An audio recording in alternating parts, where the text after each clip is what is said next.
I was born in Benin, where the Southeast was beginning to rise from the abyss of the Civil War. The air still thick with the stench of blood and gunfire.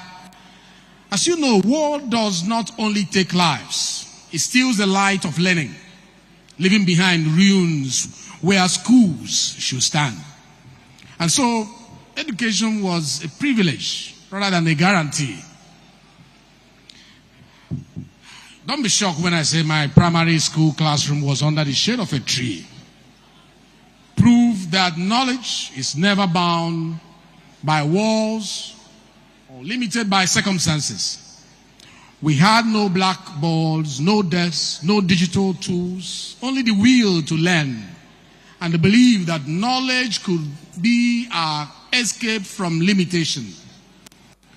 Years later, I came back to that very place, not as a boy learning under the scorching sun, but as a representative of my people, building schools where I once sat under a tree and uplifting my community in ways that once seemed impossible. Indeed, I believe that education should not be a privilege. It should be a birthright, the inheritance of every child, no matter their circumstances. And while my journey began beneath a tree, it was at the University of Calabar that my roots found depth and my dreams found wings. Ladies and gentlemen, 32 years ago, when I first stepped into this university, I felt a deep sense of fulfillment, knowing the tough journey it took to earn a place in this prestigious faculty of law of this university. For those of us who fought for that seat, admission was only the beginning. To survive and thrive, you needed more than just intellect. You needed grit. You needed to understand that the books in the library were not just pages filled with ink, but doors, great doors leading to power, great doors leading to justice, great doors leading to change, if you like, development. And we had the best guys leading us through those doors. One of them spoke here today, Professor Ether, who took my lecture and gave the synopsis of it, as if she had an expo of what I was going to speak about. That is the quality of guides that we enjoyed while we were here. She has been here from the beginning, like she said. And the content has not reduced. Truly, I owe a debt of gratitude to the scholars who shaped me. The late Professor Mezrike, whose brilliance in international law and human rights inspired my ongoing PhD research.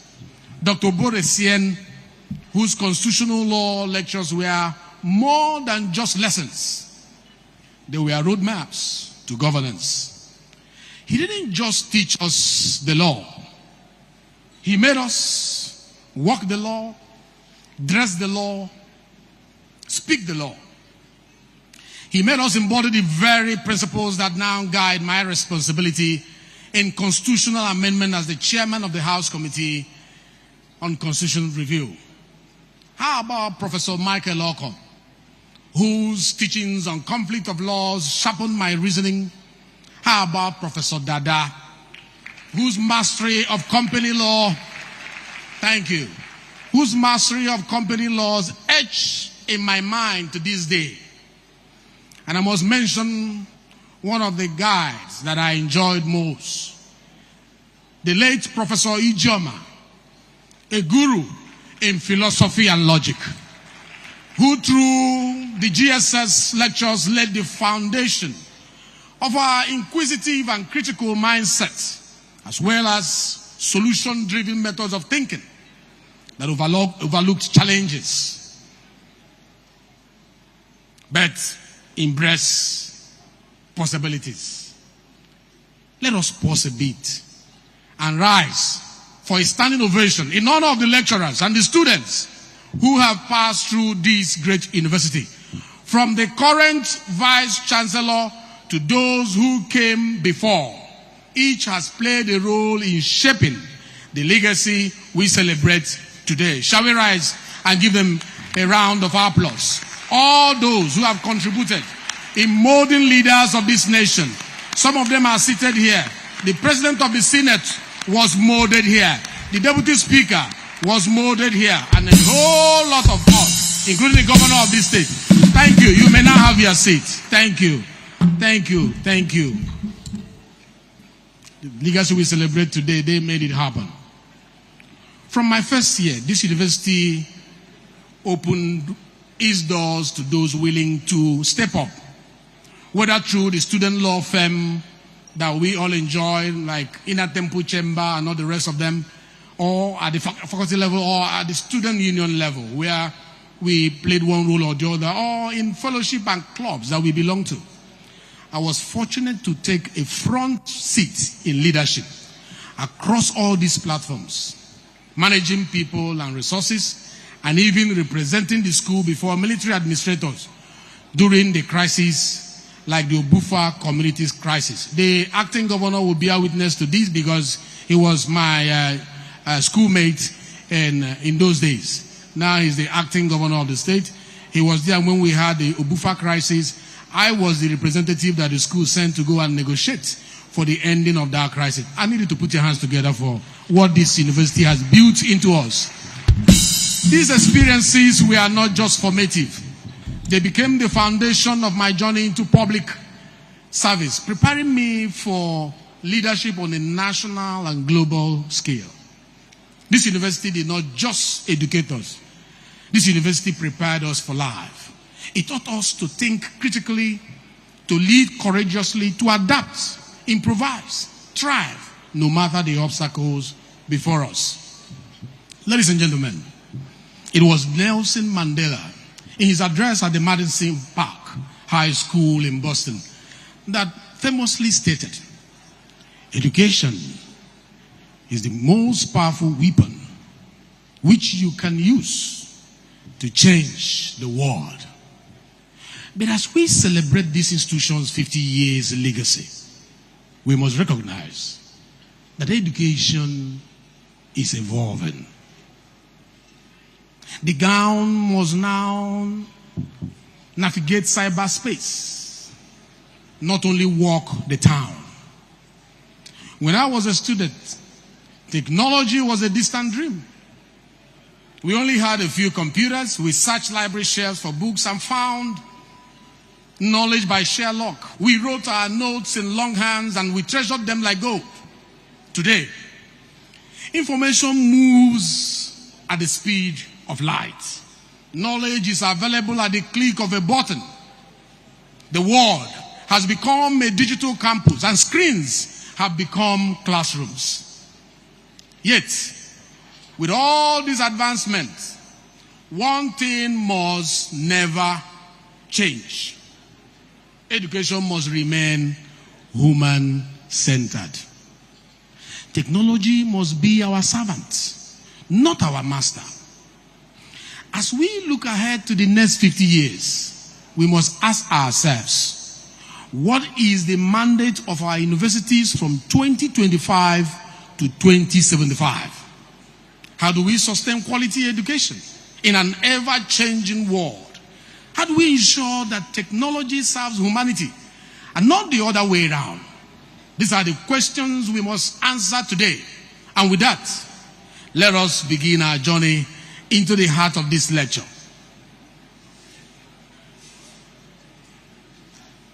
Put your hands together because we are just commencing the lecture. In this lecture, we are going to look at the gown in town universities as beacon of light, not ivory towers. At the core of this lecture, this topic, our gown in town and in cyberspace, sustainable and human-centered education, the mandate of our universities, 2025 to 2075. This topic invites us to reflect on a simple yet profound idea. Our gown represents the academic robe. Our gown in town is a symbol of our commitment to education, that transcends the boundaries of the classroom and imparts the very fabric of our communities. Our universities were established as engines of progress. Today, however, we face problems highlighting a disconnect between academia and everyday life, just like Professor Eka pointed out. These problems arise not from a lack of intellect, but from a misalignment with society's needs.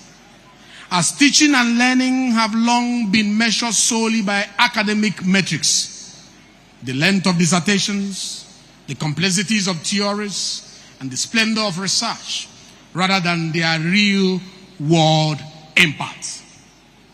The challenge before us is clear. Our universities must move beyond theory to practical impact. Bringing the gown into the town and now into cyberspace, where knowledge is applied and ideas ignite change. In his seminar work, The School and Society, it was John Dewey who emphasized the need for education to evolve in tandem with societal changes, cautioning against outdated teaching methods that failed to prepare students for future challenges. The true measure of education is its impact on the town.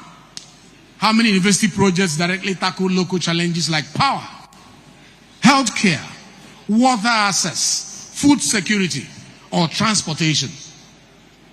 If universities do not first serve their own communities, their achievements risk remaining confined to ivory towers. The chairman of this occasion, Professor Eka, agrees with me on that.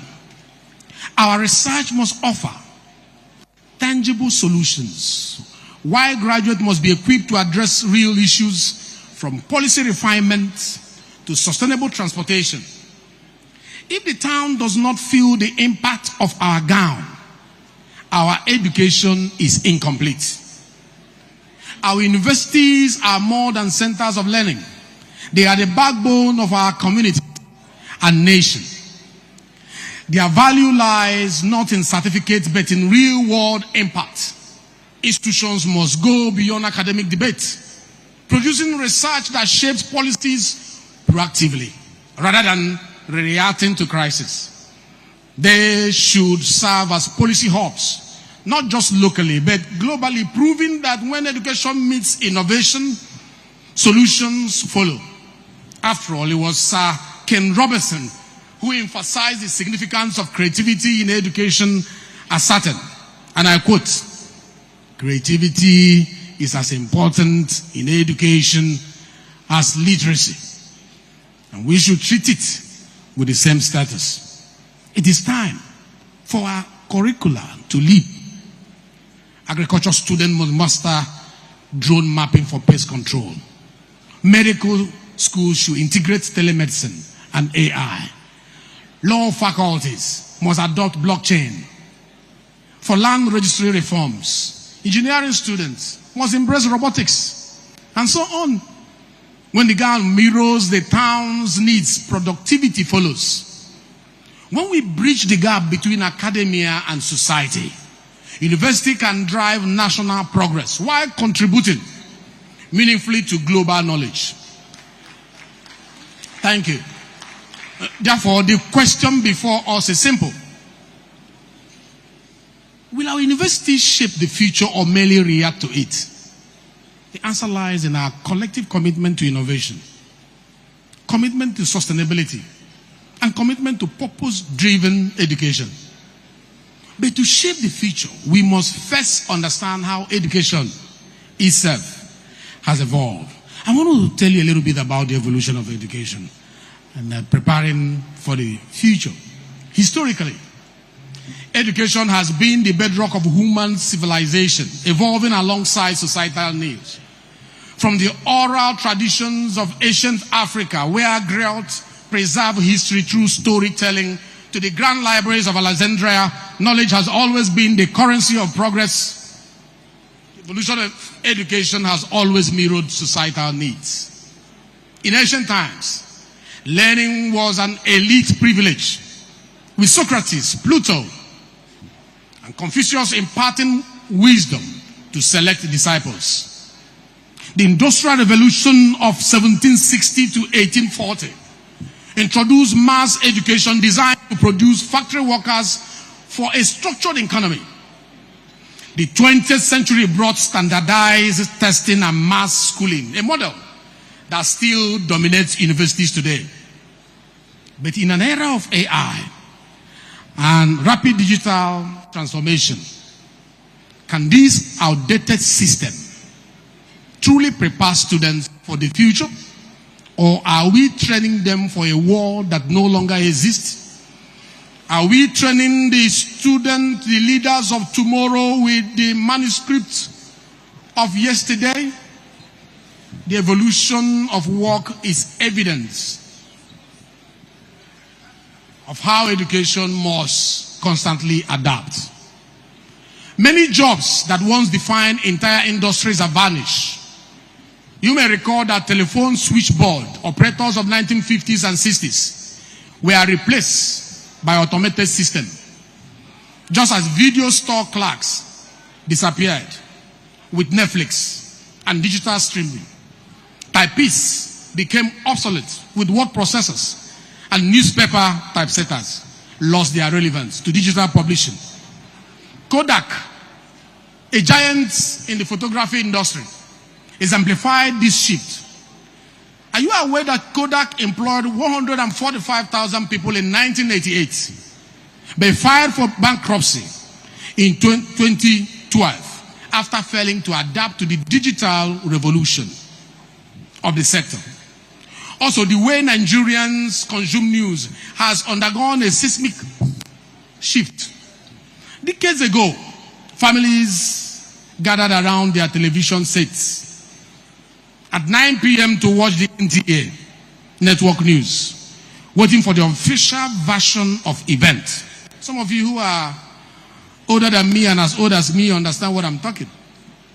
Today, social media delivers news instantly, often unverified and sensationalized. This has fueled citizens' journalism, blurring the line between facts and fiction. Traditional media houses like Channel TV, TVC, and Punch newspaper have adapted by embracing live streaming and digital platform. But the transition has not been smooth. Misinformation spreads faster than ever, with AI-generated deepfakes compounding the crisis. Are you aware that the 2022 report by the Center for Democracy and Development found that over 75% of Nigerians had encountered false information online? This, I believe, is because universities have not taken their place as the primary defenders of truth in the digital space. Journalism and mass communication program must evolve to train fact-checkers, digital forensic experts, and AI-literate media professionals. Ladies and gentlemen, today, AI and automation are reshaping industries. Reports from the World Economic Forum estimate that 85 million jobs will be displaced by AI by the year 2025, which we are in. But 97 million new roles will emerge in fields like AI ethics, fields like cybersecurity, fields like sustainability.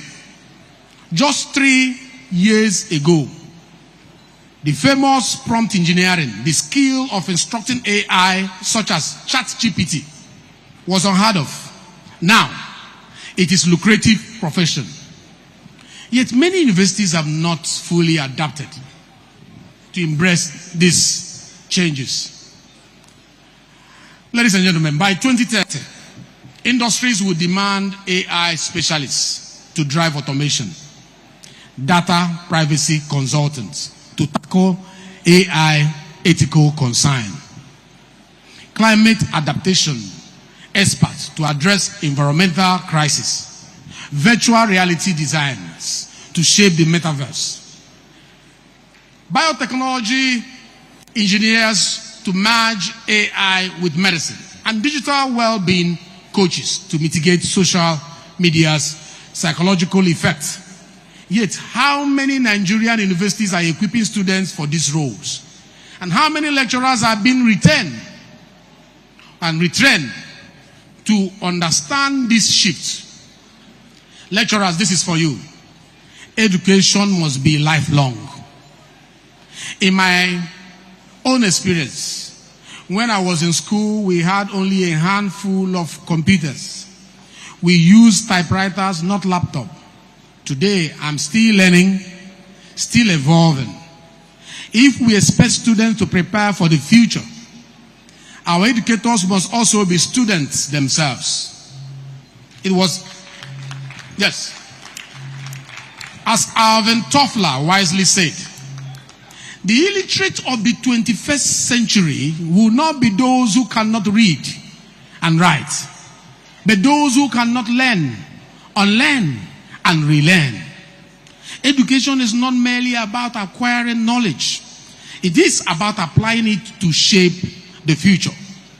If our universities fail to adapt, we risk producing graduates unprepared for the world they will inherit. Ladies and gentlemen, there are global examples of education as catalysts for community transformation, where universities are shifting to making part in their various communities. This is only not applicable to Nigeria. Around the world, universities are redefining their roles by aligning research, just like Professor Eka said, with community needs. And here are a few examples. MIT,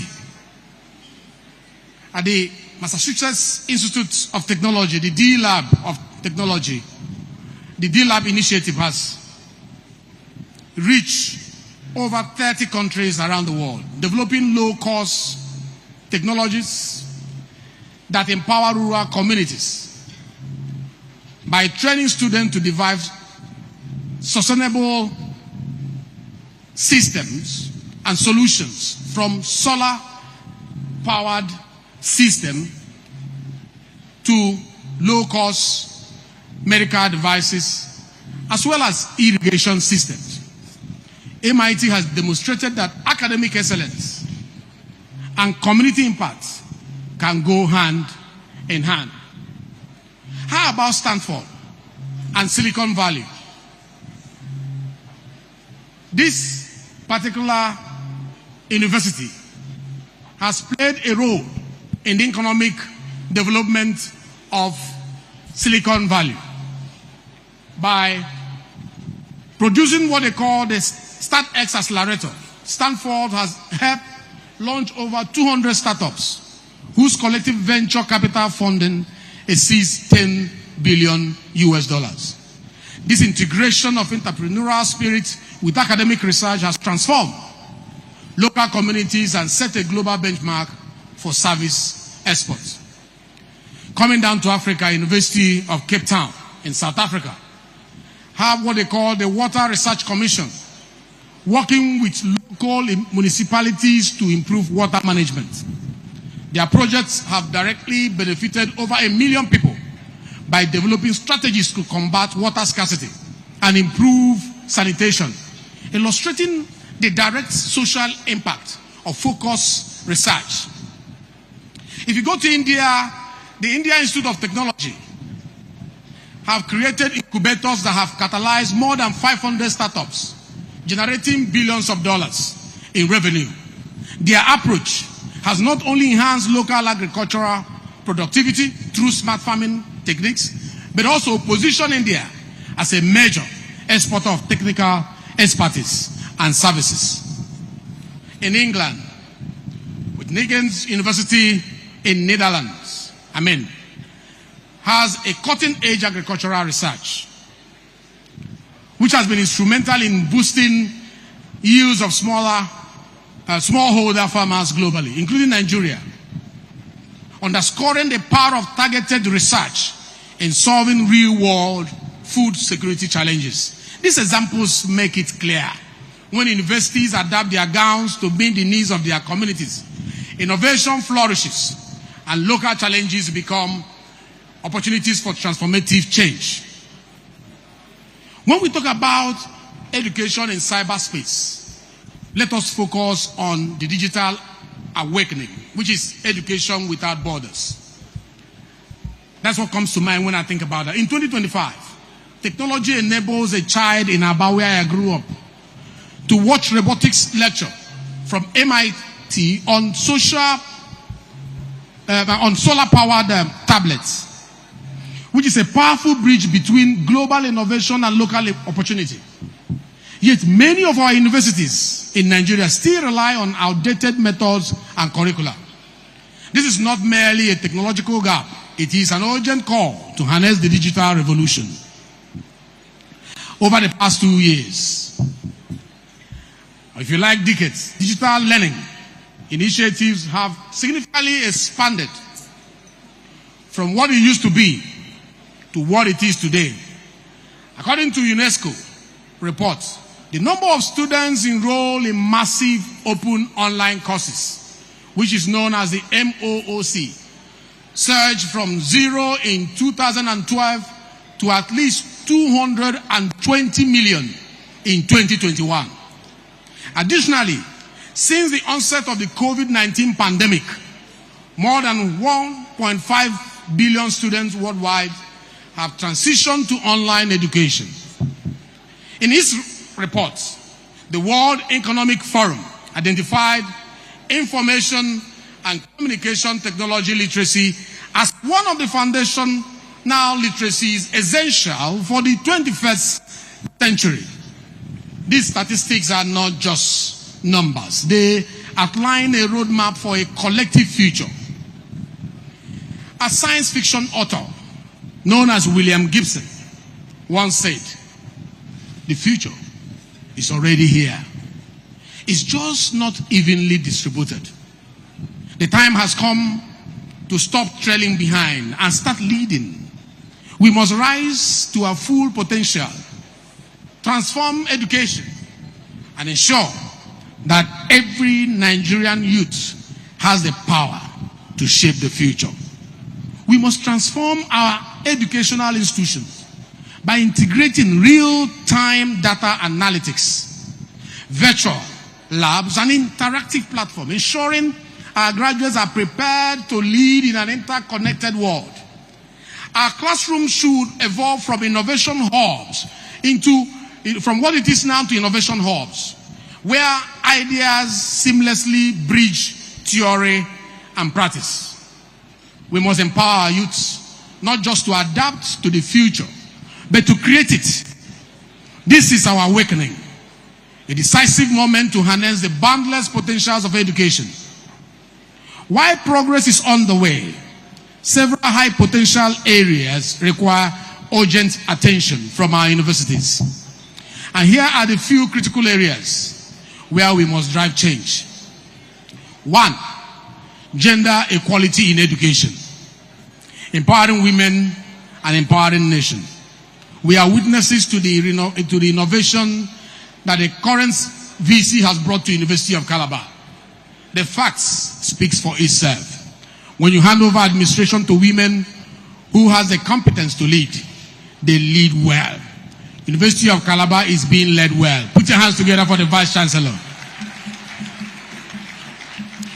As we set our sights on Agenda 2075, it is time to rethink our approach to quotas in higher education. For the past 5 decades, admissions in Nigerian universities have largely been determined by geography. A system that, while addressing regional disparities, has done little to harness the untapped potential of our female students. Instead of geographic quotas, we must prioritize gender parity to increase women's participation in governance and leadership. If we want them to lead, we must prepare them by making sure we give them spaces to learn. Our quota system should serve as a tool for empowerment. ensuring that women, who are already the backbone of our homes as chief executive officers, step confidently into boardrooms and decision-making centers. Research by IDRC partners in South Africa and Ethiopia revealed that critical disparity exists in STEM field. STEM is science, technology, engineering, and mathematics.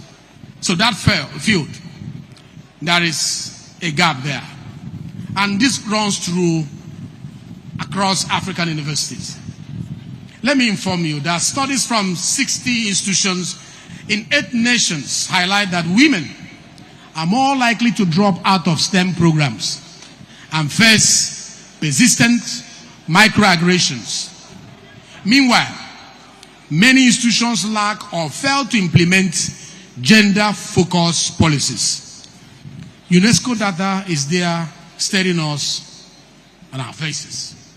And their data tells us that female enrollment in tertiary education in sub-Saharan Africa is only about 40%, while only 24% of academic staff are women.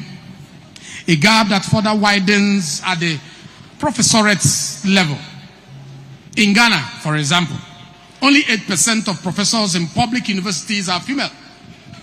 And the African Evidence Research Database shows that just 32% of researchers are women. Yet, the return to investing in women's education are compelling. Are you aware that the 2018 World Bank report notes that the private returns to education are 12% for women compared to 10% for men, and in post-secondary education, 17% for women versus 15% for men. These statistics affirm that education is not only a sound investment, but a catalyst for societal transformation. When women are given equal opportunities, they bring unique insights and approaches that drive innovation, that addresses local challenges, and foster inclusive governance. The current Constitution Review, an effort I'm proud to be at the forefront of, seeks to redress these imbalances in a meaningful and lasting way. As the sponsor of the seat reservation bill, I have championed legislative actions to increase women's representation in governance, ensuring that they are not just participants, but key decision makers in shaping our nation's future. Alongside these, other targeted initiatives are being pursued to dismantle systemic barriers that have long sidelined women in leadership and education. However, the sources of these measures depend on more than just policy. It requires a societal shift in mindset. It depends on our ability to energize and empower women equally and equitably. Therefore, we must move beyond the other room mindset and embrace a boardroom mentality for women. I think you should put your hands together for that. Let me repeat that. We must move from the other room mindset and embrace a boardroom mentality for women. They must not be confined to supporting roles. They must be in the rooms where policies are shaped, economies are driven, and the future of our towns and our technology and our nation is decided. Our collective future hinges on harnessing the full potentials of every citizen. As we prioritize gender parity in education, we create a dynamic, innovative society where we can thrive through transformative power of inclusive, forward-thinking leadership. When we think about education 2075, we must think about how do we use our education to harness the wealth around us. And I decided to pick on two: the blue economy and the solid mineral. Unlocking Nigerians' wealth beneath the ground. To build a truly prosperous nation, we must align our educational priorities with the resources that define our economic potentials. One such opportunity lies beneath our feet. Nigeria is abundantly blessed with solid minerals. Yet, for decades, our education system has focused more on theoretical disciplines than on harnessing the country's vast natural wealth. I'll give you an example. The North Central region holds significant deposits of tin, columbite, tantalite, and barite, all critical for modern electronics and industrial applications. How about Northwest? The Northwest is home to gold, home to granite, home to limestone, and offering vast potential for jewelry and construction industries. Let's come down to South. The Southwest boasts reserves of bitumen, feldspar, gold, lithium, minerals essential for road construction, battery technologies, and ornaments. You come down to Southeast, where I come from, we are rich in lead, we are rich in zinc, we are rich in coal, and also shares in the oil and gas reserves that have historically defined the nation's economy. Let's go down to South-South. Beyond its dominance in oil and gas, possesses large deposits of limestone here in Calabar, clay, and rare earth elements, which have yet to be fully explored.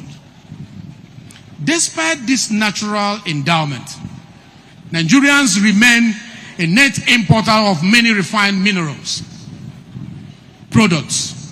The mining sector, despite its vast potential, contributed only 0.3% to Nigeria's GDP in Q3 of 2022. And this is according to KPMG. An increase from the Q3 of 2021's report of 0.2%. But still, very far below its capacity to drive economic transformation. The gap between what we have and what we gain from it highlights a crucial flaw in our educational system. Few universities dedicate faculties to mining. Few universities dedicate faculties to mining processing or extractive metallurgy. Research into value addition and refining and sustainable mining practices remain minimal. If our goal is to make education in 2075 more impactful and productivity driven, then it must align with the needs of the nation, ensuring that the abundant resources beneath our feet become a catalyst for industrialization and economic prosperity. This administration has made commendable strides in repositioning the mining sector. Yes, we need to put our hands together for this administration. I say so because the amendment of the mining laws have created a more attractive investment environment for investors and responsible exploration. And I thank the President of the Senate who is seated here, the Speaker, the members of the Parliament who are seated here, the Senators, and the House of Rep members for seeing the gap in that sector and refining the laws to make it more welcoming for investors. Let's put our hands together for our legislators. The establishment of the Nigerian Mining Commission ensures regulatory compliance and strategic mineral development, while the recently launched Mining Fund is set to support small-scale miners and encourage local value addition. These policy changes will remain mere documents. However, unless we develop the necessary human capital to drive them, countries like China, countries like Germany have long integrated mining into their national educational strategies. What is holding us back? They are producing engineers, geologists, and mineral economics equipped to transform their economies. For instance, Germany's Freiburg University of Mining and Technology, which was established in 1765, is one of the world's oldest universities dedicated to mining sciences. How about China? China's integration of mining education has fueled industrial growth. Nigeria must do the same. Universities should establish specialized faculties The Vice Chancellor is listening, the professors here, you are listening, heads of department, the faculty deans are listening. The universities must establish specialized faculties, collaborate with industry leaders, and offer hands-on training in mining and mineral processing. Making technical education accessible in local languages will boost participation in this sector. A strong mining education system will create jobs. It will drive industrialization. And it will shift Nigeria from raw mineral exports to local processing, thereby strengthening key industries. Having said that about the solid mineral, let's talk about the blue economy. Long before now, there was no Ministry of Blue Economy in this country. There was no intentional and deliberate effort to make sure we tap into the resources, the wealth that is in our oceans. But looking at the blue economy is key to maritime prosperity. Just as Nigeria's natural wealth lies beneath the ground, it also stretches across our vast coastline, an untapped economic powerhouse. The blue economy, which leverages ocean and water resources for sustainable growth, remains one of the most promising yet underdeveloped sectors. Ladies and gentlemen, with over 853 kilometers of coastline and 200 nautical miles of exclusive economic zone, Nigeria is strategically positioned to leverage its vast maritime resources. According to a study by Awoputi Adetoshe Emmanuel, Nigeria's inland waterways cover approximately 149,909 square kilometers, constituting about 15.9% of the country's total area, which, if properly harnessed, could revolutionize trade, transportation, fisheries, tourism, energy generation. Despite these immense opportunities, the sector remains largely untapped due to insufficient investment, inadequate infrastructure, and lack of specialized knowledge. According to the United Nations Environment Program, that is called the UNEP, Africa's marine and coastal tourism sector has the potential to generate over $100 billion in revenue by year 2030. Additionally, projections indicate that the continent's blue economy could yield about $576 billion annually and create about 127 million jobs by year 2063. Yet, Nigeria's maritime assets remain underutilized. Our ports are clustered in Lagos, strangling trade and inflating prices. Why are maritime students not modeling economic impact of a decentralized port system? Why aren't logistics departments and faculties partnering with fishing communities in nearby Bakassi, as well as Oron down the road, to design cold change networks? You know that if tomatoes on their way to Apapa Port rust in traffic jam, that will lead to about 40% price hike in Kalu market. A problem that GOWN can solve with data and policy blueprints. Yes, the blue economy holds vast potentials, but its universities must lead in developing the sector, especially specific expertise. How many institutions offer maritime studies, oceanography, or marine engineering? How many research centers focus on marine conservation, coastal management, or offshore renewable energy? Without aligning our education with national priorities, we risk losing an industry crucial to economic diversification, job creation, and food security. As we advance towards Agenda 2075, education must evolve to include hydrospace studies alongside town and cyberspace development. The future lies not only on land or in digital frontiers, but also in the wealth of our waters. Our universities must rise to the challenge, producing the maritime economists, the naval architects who will position Nigeria as a leader in Africa's blue economy. How about power and industrialization?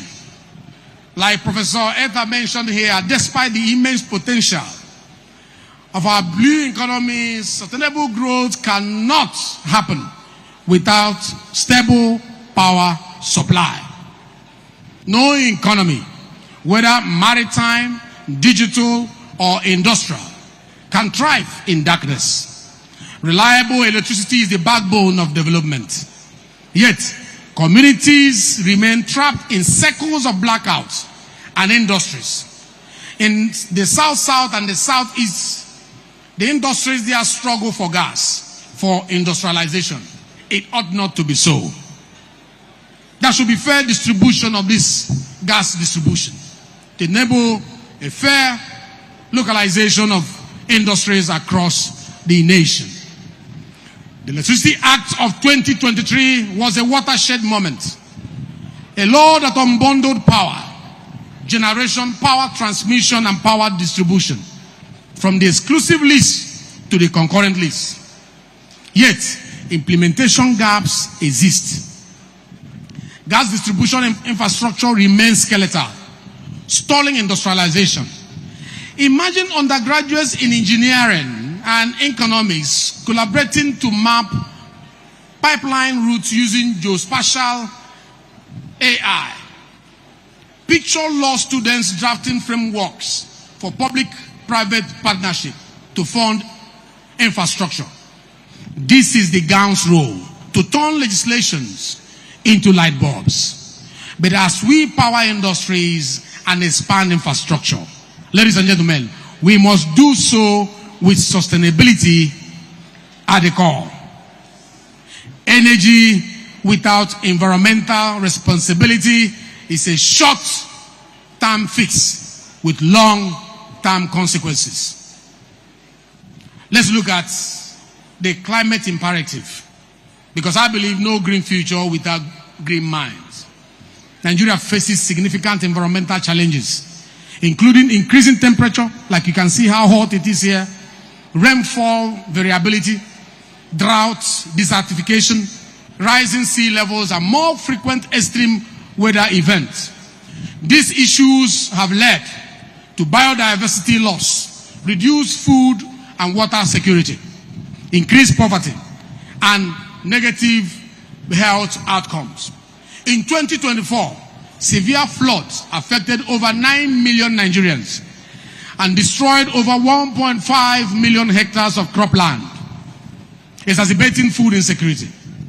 With 25 million already affected, this number is projected to rise to 33 million by late 2025. From the floods in Maiduguri to the gully erosion devastating communities in Southeast and Akwa Ibom, these crises highlight the urgent need for environmental education.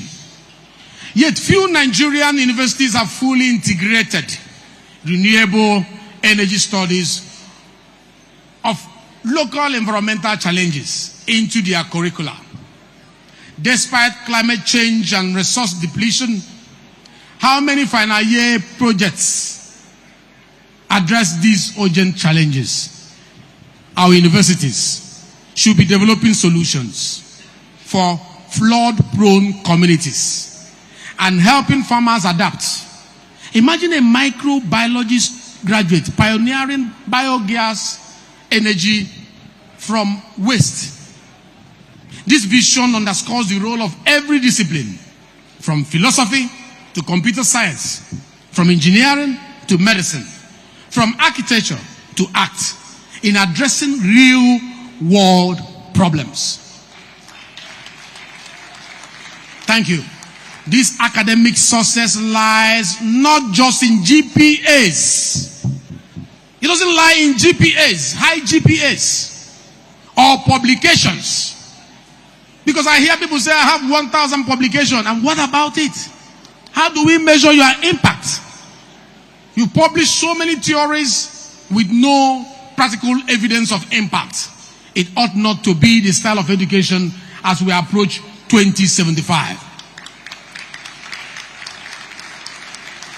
Education, as we approach 2075, must have meaningful societal impact to be relevant.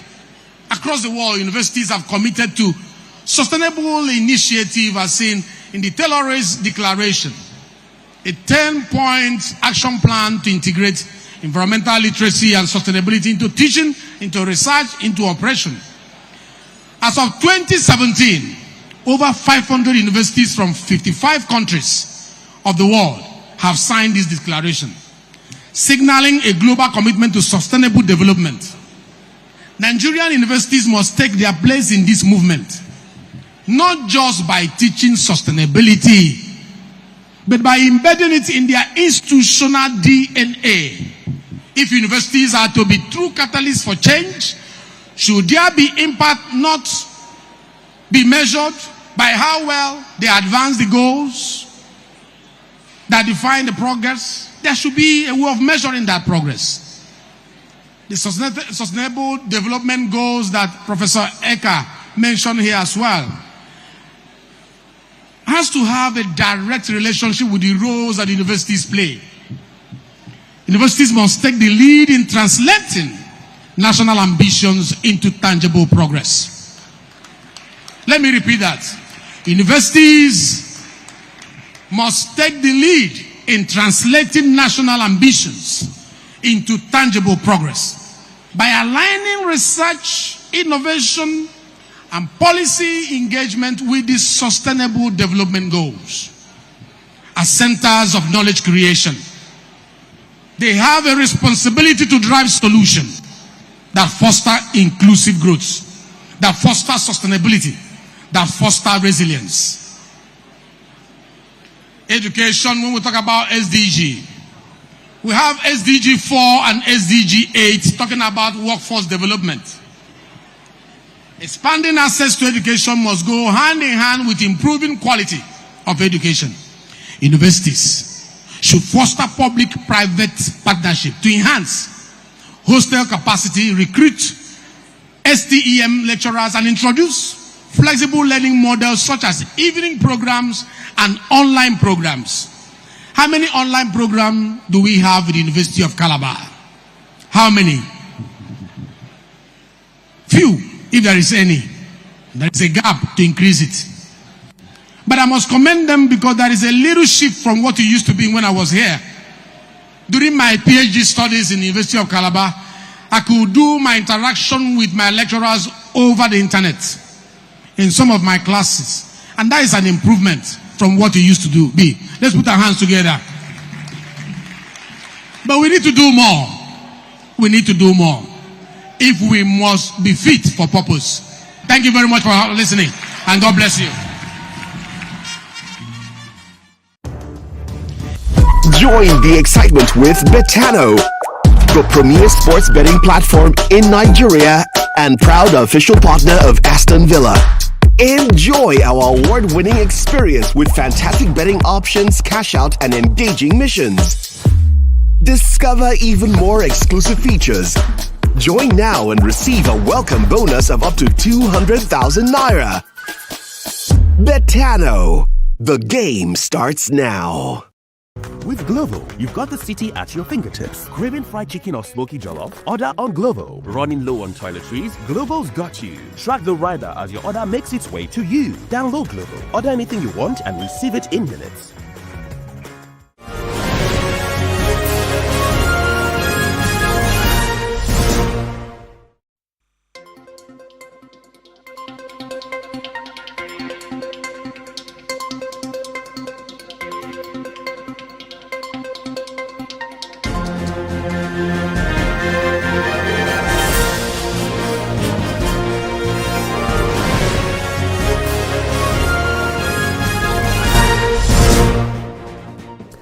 Hello and thanks for joining us. This is TVC Midday News.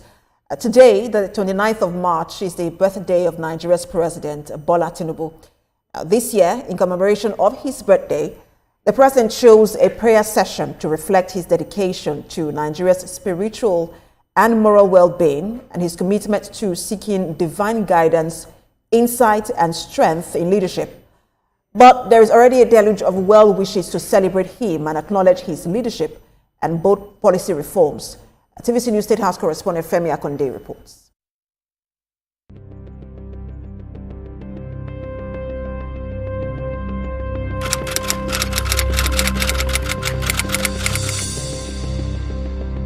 Well wishes are already pouring in for President Bola Tinubu on the occasion of his 73rd birthday.